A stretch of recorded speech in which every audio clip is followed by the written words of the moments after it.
enhorabona, perquè això és crear cultura d'esport i molt més enllà.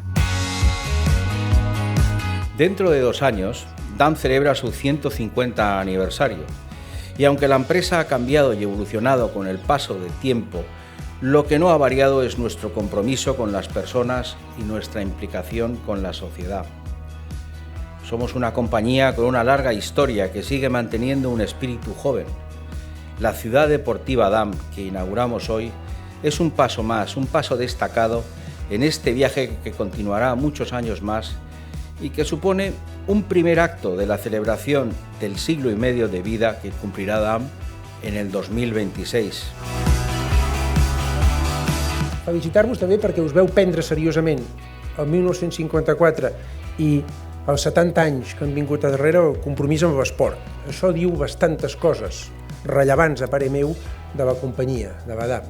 Prendre's seriosament el compromís social amb la societat i en particular amb l'esport. Avui potser és més obvi que una companyia es patrocini, es sponsoritzi, en aquest cas es faci càrrec de futbol, però 70 anys darrere no era tan obvi. Per tant, gràcies per prendre-us seriosament aquest compromís.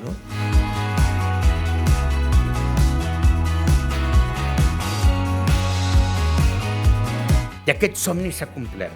Els 240 jugadors i jugadores i més dels 90 professionals del club ja tenen una casa nova. Ja poden estar tots plegats.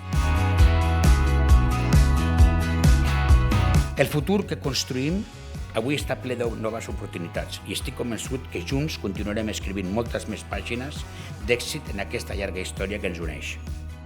Aquest és un motiu d'orgull per la ciutat, a més, celebrant el 70è aniversari del club i del compromís de la Fundació DAM amb la cultura i l'esport de la ciutat de Barcelona, que jo també vull ressaltar avui.